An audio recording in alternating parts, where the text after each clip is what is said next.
오늘은 성령 강림 후 제13주입니다.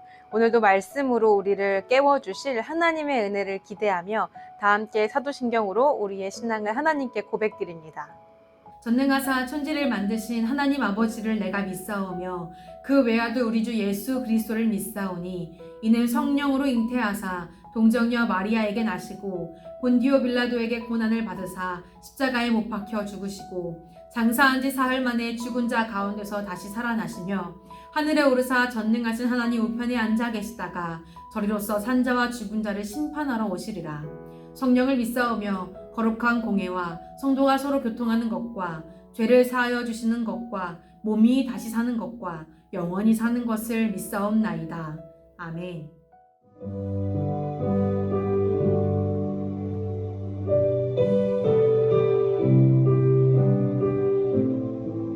우리 기도하는 마음으로 찬양합니다. 예수 사랑합니다. 예수 사랑합니다. 사랑합니다. 온 마음 다하여 오직 주님 한 분만 간절히 너 원합니다. 예수 사랑합니다. 예수 사랑합니다. 사랑합니다. 온 마음 다하여 오직 주님 한 분만 간절히 너 원합니다.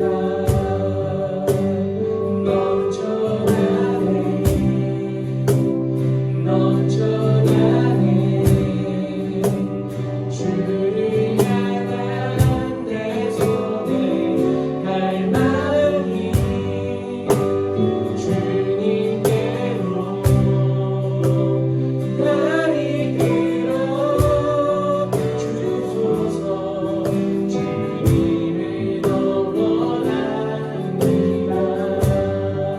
예수 사랑합니다.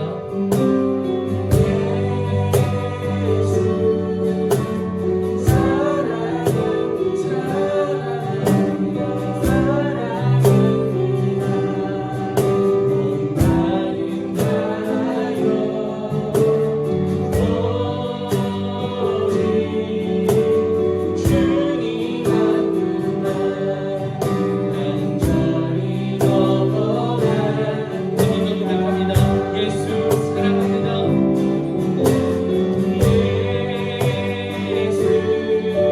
사랑합니다.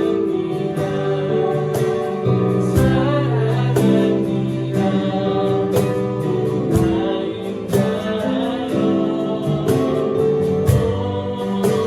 오직 주님 한 분만 간절히 너 원합니다. 넘쳐나네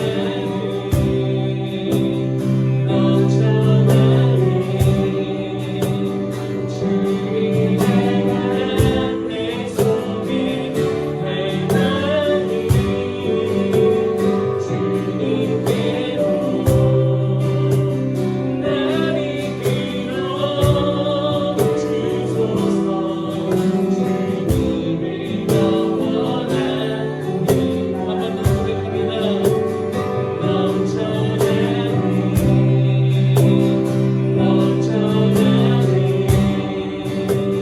주를 향한 내 속에 갈망이 주님께로 날 이끌어 주소서. 주님을 더 원합니다. 우리 한번 더 고백할까요? 넘쳐나네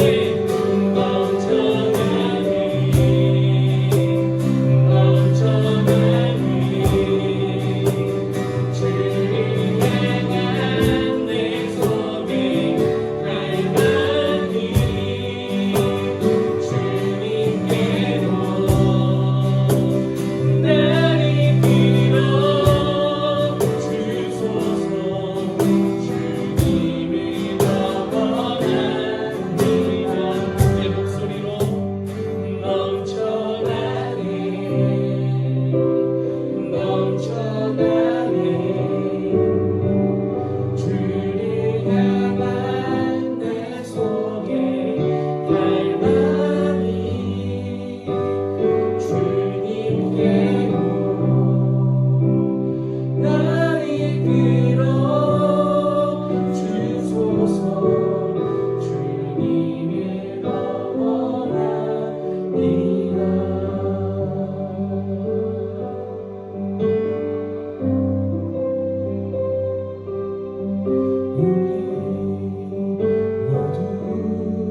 우리의 마음을 주님으로 채워가여 주옵소서. 주님의 말씀으로 채워가여 주옵소서.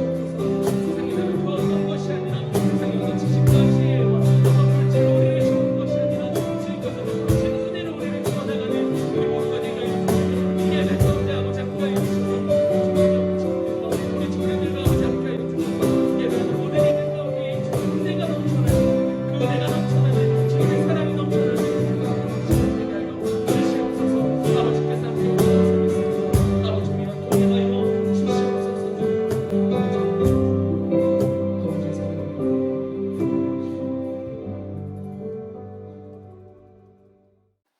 하나님, 요즘 코로나 때문에 모두가 힘들어합니다. 코로나가 끝날 수 있게 저희를 도와주세요. 그리고 하나님을 많이 찾도록 도와주세요. 예수 그리스도의 이름으로 기도드렸습니다. 아멘.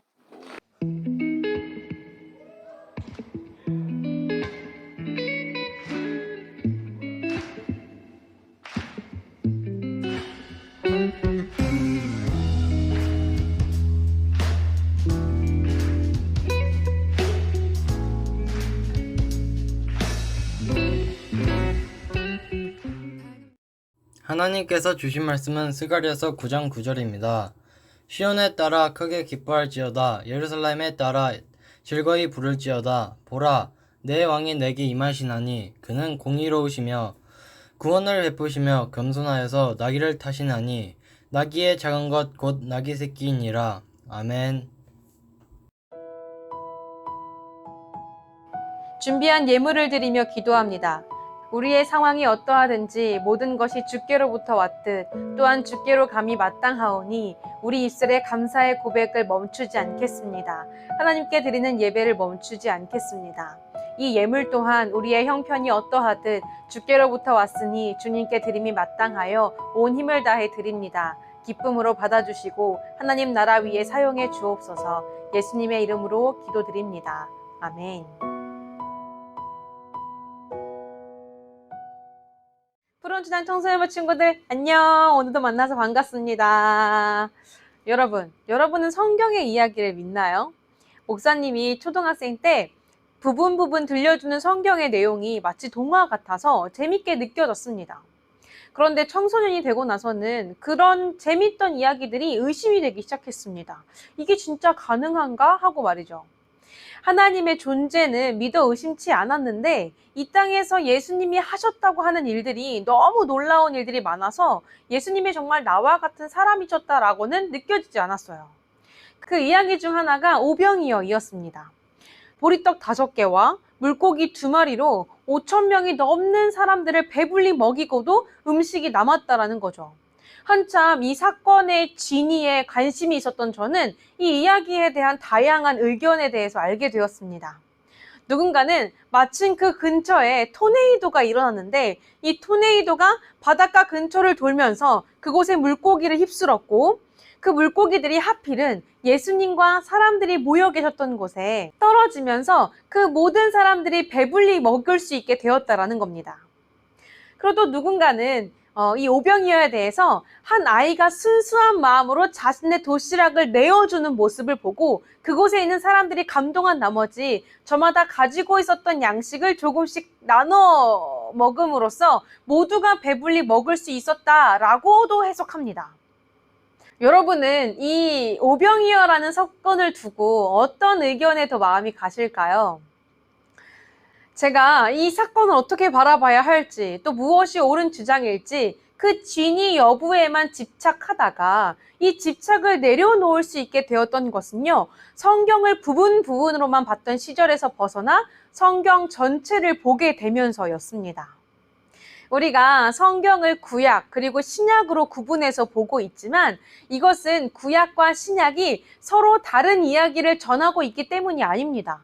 오히려 이 구약과 신약 사이에 400년이라는 긴 공백기가 있었음에도 구약 그리고 신약, 여기서 바로 약이라는 이 공통된 단어가 있는 것처럼 구약과 신약은 한 약속을 주제로 이어져 있습니다.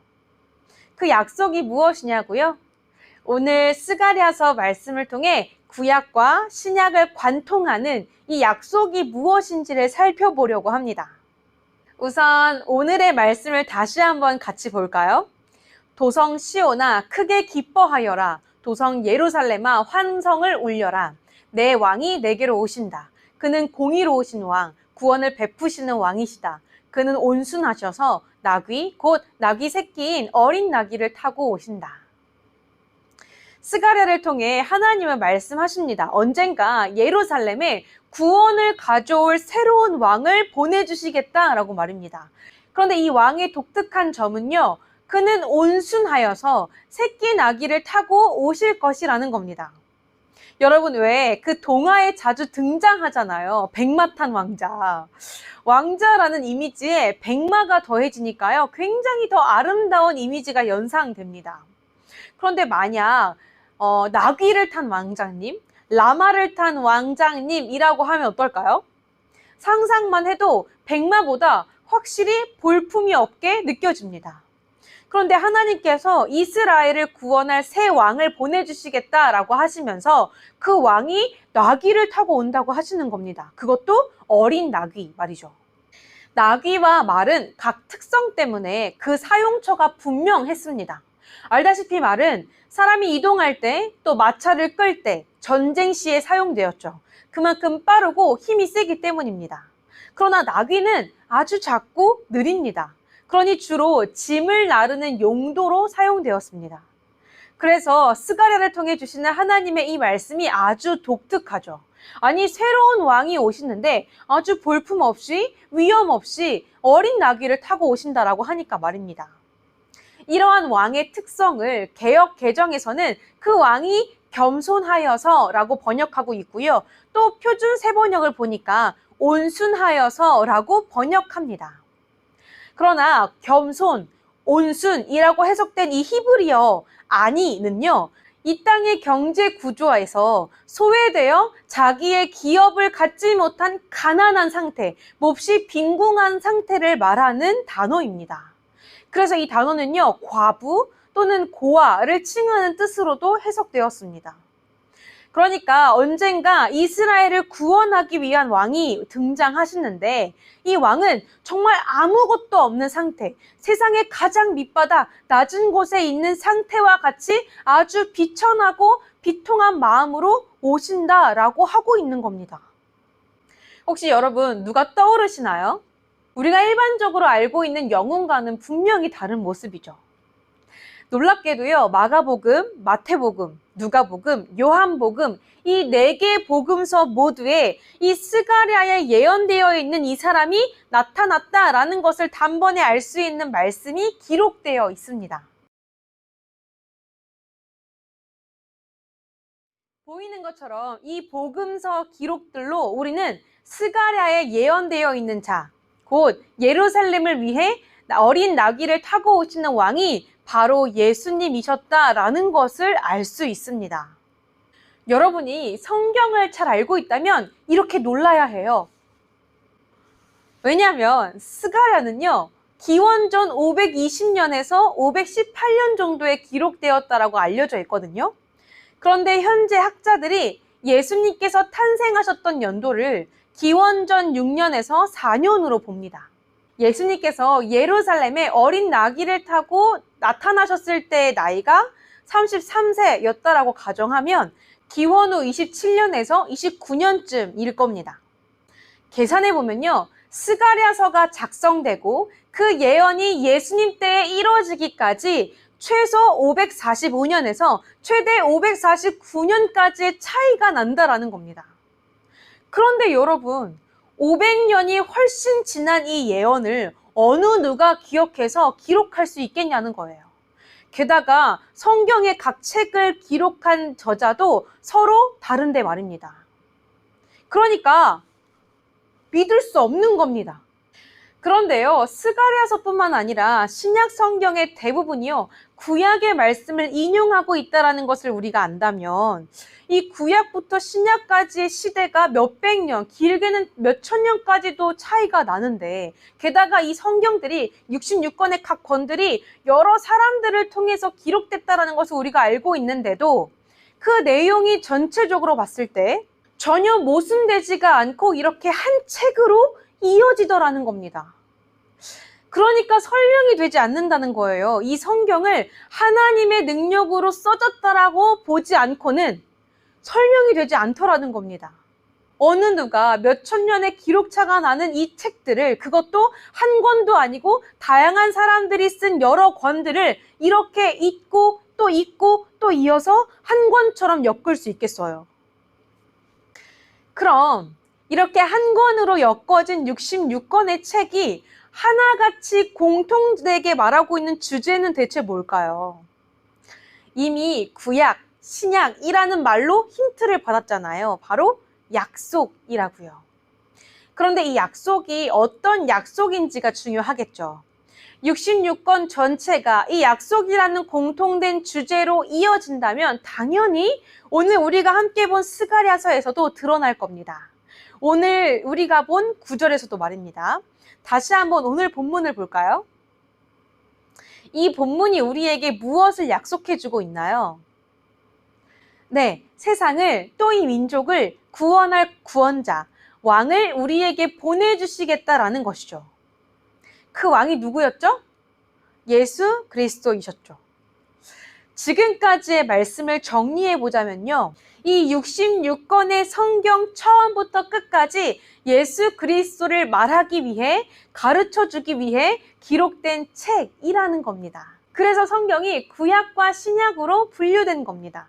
구약은 예수님이 아직 오시기 전 예수님이 오실 것이라는 약속을 담고 있다면, 신약은 예수님이 태어나신 때부터 그 후까지 약속대로 예수님이 오셨다라는 것을 이야기하고 있거든요. 자, 오늘 우리는 예수님이 오시기도 훨씬 전인 500년도 훨씬 더 전에 스가랴가 이미 하나님을 통해 예수님을 예언했다라는 것을 말씀에서 볼 수 있었습니다. 이 사실이 여러분의 마음에, 여러분의 믿음에 더욱 확신이 되기를 바랍니다. 우리는 신앙을 비이성적인 것으로, 허구적인 것으로 생각하기 쉽지만 그것은 오히려 성경을 너무 단편적으로만 봤기 때문일 거예요. 어떤 책도, 어떤 드라마도, 또 어떤 영화도 한 장면의 한 부분만으로는 결코 그 결론을 알 수 없듯이, 오히려 한 부분으로 내용을 속단했다가 전체 내용과는 전혀 다른 이해를 가질 수도 있듯이 성경도 그렇기 때문입니다. 그러므로 만약 우리가 이 66권의 성경을 다 읽어본다면 이 66권이 시대를 넘어서 또 세대를 넘어서 또 다양한 사람을 거쳐서 기록되었음에도 마치 한 권처럼 통일성 있게 엮어졌다라는 것을 알게 될 거예요. 그리고 이 사실을 깨달을 때 단편적 이야기로 진위 여부를 따지려고 했고, 또 단편적 이야기로 예수 그리스도에 대해 이해하려고 했으며, 또 단편적 이야기로 성경의 가르침을 배워왔던 우리의 태도가 얼마나 성급한 판단이었는지, 또 미흡한 결정이었는지를 알게 될 겁니다. 그러므로 이제 예수님에 대한 궁금함, 성경에 대한 의문이 생겼다면 그 궁금증을, 또 의문을 그저 삼키지만 말고 성경에서 그 답을 찾는 지혜로운 푸른초장 청소년부 친구들이 되기를 바랍니다. 중세시대 가톨릭의 부정부패를 고발하며 개혁을 일으켰던 사람은요, 다름 아닌 말씀의 참 의미를 깨달았던 루터였습니다. 또 35년이라는 일제강점기의 기간에도 굴복하지 않고 3.1운동을 이끌며 끝까지 독립을 외쳤던 많은 사람들도 이 말씀을 깨달았던 기독교인들이었습니다. 그리고 조선 말기부터 일제강점기 때까지 아직 발전하지 않은 탓에 풍토병에 걸려 목숨을 잃을 수 있는 위험이 있었음에도 우리나라의 병원과 또 학교를 설립하며 의료기술과 교육의 기회를 넓히고 또 독립을 위해 함께 힘썼던 많은 선교사님들 또한 말씀을 알았던 사람들이었죠. 어느 누가 자기의 생명을 함부로 내어놓을 수 있겠어요? 이것은 분명 성경에 우리의 삶뿐 아니라 누군가의 삶을 값지고 또 풍성하게 하는 힘이 있다라는 증거 아니겠습니까? 하나님께서 성경을 우리 손에 가까이 있게 하신 것은 분명 이 힘을 우리에게 주시기 위함일 겁니다. 여러분에게도 선물해 주신 이 성경의 힘을 넉넉히 받아들이는 우리 푸른 투장 청소년부가 되기를 축복합니다. 기도로 말씀을 마칩니다. 우리를 사랑하셔서 세심히 살피시는 주님, 이토록 가까이에 하나님께서 성경이라는 진리를 우리에게 선물해 주셨음에도 우리가 그 가치를 알지 못했습니다. 성경을 잘 보려고 하지도 않았고 말씀에 대한 궁금증조차 갖지 않았습니다. 그러나 주님, 우리가 말씀의 사람이 되어야 함을 깨닫습니다. 말씀을 통해 하나님을 알게 하셨고 말씀을 통해 예수님께서 우리를 위해 하신 일이 무엇인지를 깨닫게 하셨으며 말씀을 통해 우리 안에 성령님이 계심을 확신하게 하셨기 때문입니다. 하나님, 이처럼 성경에 모든 진리와 사랑을 담아주셨으니 우리가 말씀을 읽을 때에 위로가 필요한 자에게는 기쁨을 주시고 무지한 자에게는 깨달음을 주시며 어긋난 자에게는 돌이킴을, 깨우침이 필요한 자에게는 교훈을 얻을 수 있도록 도와주시옵소서. 무엇보다 우리를 향한 사랑이 듬뿍 묻어난 이 말씀을 볼 때 우리 마음에도 삼위일체 하나님을 향한 온전한 사랑이 가득하게 하옵소서. 이제는 우리 주 예수 그리스도의 은혜와 다함없는 하나님의 사랑하심과 성령님의 교통하심이 하나님께서 선물해 주신 이 말씀으로 복음을 깨달아 예수님을 증거하며 바른 그리스도인으로 이 땅을 살아가길 원하는 모든 푸른 투장 청소년부 머리 위에 지금부터 영원토록 함께해 주시기를 축원합니다. 아멘.